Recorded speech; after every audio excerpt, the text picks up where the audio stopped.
মাননীয় অধ্যক্ষ মহোদয়, উত্তৰ সদনৰ মজিয়াত ৰাখা হৈছে। মাননীয় অধ্যক্ষ মহোদয়, জল জীৱন মিছন মানে হৰ ঘৰ জল, ইয়াৰ ভিজনটো বহুত সুদূৰ প্ৰসাৰী আছিল, বহুত ভাল আছিল যে ভাৰতৰ মানুহে, প্ৰত্যেক ঘৰ মানুহে ঘৰে ঘৰে জল পাব। কিন্তু দেখা গৈছে যে জল জীৱন মিছন আৰম্ভ হোৱাৰ পাছত বহু মানুহৰ ঘৰত আগতে যদি জল আছিল, এতিয়া আকৌ নোহোৱা হৈছে। কিহৰ কাৰণে? আগতে বহু মানুহৰ ঘৰত এটা টিউবৱেল আছিল, টিউবৱেলৰ পানী খায়।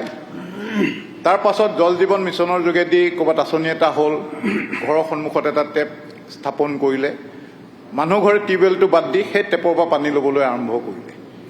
এসপ্তাহ ল'লে, দুসপ্তাহ ল'লে, এমাহ ল'লে, দুমাহ ল'লে, তাৰ পাছত লাহেকৈ জল জীৱন মিছনটো যিটো প্ৰকল্প আছিল সেইটো বিকল হৈ পৰিল। তাৰপাছত তাৰ পানীও নোপোৱা হ'ল, টিউবৱেলৰ ব্যৱহাৰ নকৰাৰ কাৰণে সেই টিউবৱেলটোও বেয়া হ'ল। এনেকুৱা অলেখ সমস্যা আমাৰ ওচৰলৈ আহে। এতিয়া খুমটাই সমষ্টিত ইয়াত শব্দবিলাক খুব সুন্দৰ সুন্দৰ লগাইছে উত্তৰত, যে নিৰ্মাণ কাৰ্য চলি আছে, কিন্তু 212খন দেখাইছে যে সম্পূৰ্ণ হৈছে আঁচনি, আৰু 39খন আঁচনি নিৰ্মাণাধীন অৱস্থাত আছে।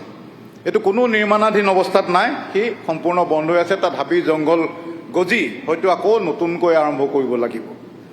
এতিয়া মই জানিব খুজিছোঁ যে এই নিৰ্মাণাধীন আঁচনিবিলাক সঁচাকৈয়ে কেতিয়া নিৰ্মাণাধীন হ'ব, আৰু যিসমূহ আঁচনি ইয়াত দিছে যে মুঠ 212খন আঁচনি সম্পূৰ্ণ হোৱাৰ ভিতৰত 196খন আঁচনি কাৰ্যক্ষম হৈ আছে আৰু 16খন আঁচনি বিকল হৈ আছে। নিৰ্মাণ সম্পূৰ্ণ হ'ল 212খন, কিন্তু 16খন আঁচনি আকৌ বিকল হৈ আছে। মই যে কৈছিলোঁ যে টিউবৱেলটোও কাম নকৰা হ'ল, এই আঁচনিসমূহ কিহৰ কাৰণে বিকল হ'বলৈ ধৰিছে? আকৌ পুনৰুজ্জীৱিত হ'ব নাই? এইটো এটা ডাঙৰ সমস্যা হৈছে। মই মাননীয় মন্ত্ৰী মহোদয়ৰ পৰা জানিব খুজিছোঁ যে আমাৰ যিটো আচল ভিজন আছিল প্ৰধানমন্ত্ৰী মাননীয় নৰেন্দ্ৰ মোদী ডাঙৰীয়াৰ, যে হৰ ঘৰ জল, এই বিকল হোৱা আঁচনিকেইখন কেতিয়াকৈ সম্পূৰ্ণ হ'ব, আৰু নিৰ্মাণাধীন আঁচনিকেইখন কেতিয়া নিৰ্মাণ কাৰ্য প্ৰকৃতাৰ্থত আৰম্ভ হ'ব, আৰু ৰাইজে কেতিয়া খোৱা পানী পাব? Minister reply please.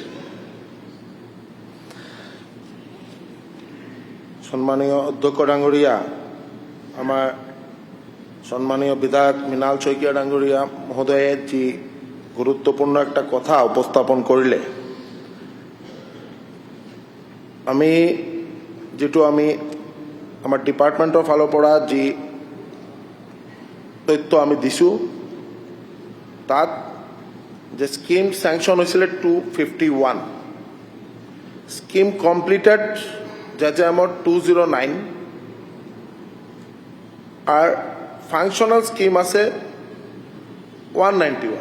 মানে 209 স্কিম কমপ্লিট হওয়ার পিছতো আমার হ্যান্ড ওভার হওয়া নাই, কারণ এটা অপারেশনাল 212 কমপ্লিট বুলি আছে। ৰিপ্লাইটো দিব দিয়ক। মানে এইটো হ্যান্ড ওভাৰ হব, আৰু নন ফাংশনাল আছে 18খন।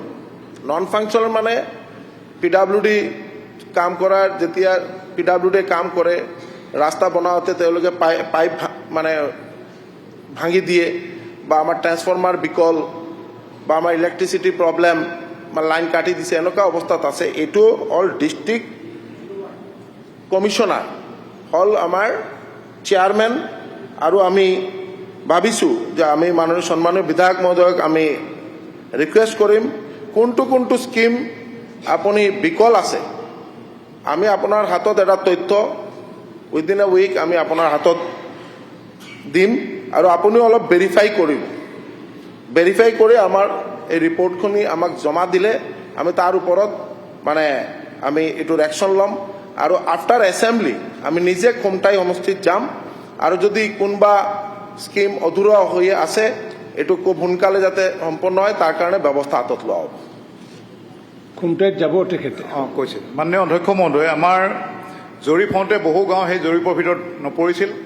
বহুতো সৰু সৰু প্লেণ্টৰ কাৰণে আমি প্ৰপ'জেল দি থোৱা আছে আমাৰ বিভাগীয়ভাৱে, আমাৰ ডিপাৰ্টমেণ্টত। মই জানিব খুজিম যে যিবিলাক নিৰ্মাণ কাৰ্য আৰম্ভ হোৱা নাই বা আমাৰ প্ৰপ'জেলত ধৰাও নাই, আমি প্ৰপ'জেল পঠাইছোঁ সৰু সৰু স্কিম, সেইবিলাক ভৱিষ্যতে লোৱা হ'বনে বা কেতিয়া লোৱা হ'ব?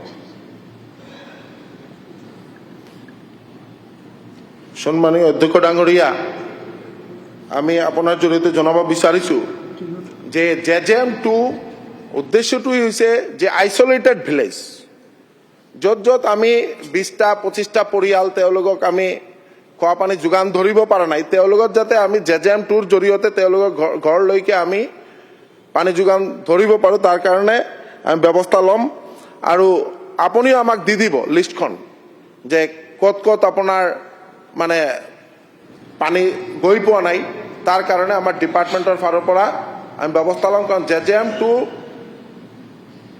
আমাৰ টাইম ফ্ৰেমটো হ'ল 2028 31 ডিচেম্বৰ তাৰ ভিতৰত 100% ৰাইজৰ ঘৰত বিশুদ্ধ খোৱা পানী যোগান ধৰাৰ কাৰণে অলৰেডি চেণ্ট্ৰেল গভৰ্ণমেণ্টৰ নিৰ্দেশ দিছে আৰু আমাৰ মাননীয় মুখ্যমন্ত্ৰী সদায় ৰিভিউ লৈ আছে আৰু আমিও ব্যৱস্থা ল'ম আপোনাৰ কনষ্টিটুৱেঞ্চিত নিজে যাম আৰু য'ত য'ত নাই আপোনাৰ লগত লৈ যাই আমি ভেৰিফাই কৰি আমাৰ ডিপাৰ্টমেণ্টে ভেৰিফাই কৰি তাৰপিছত ব্যৱস্থা হাতত ল'ম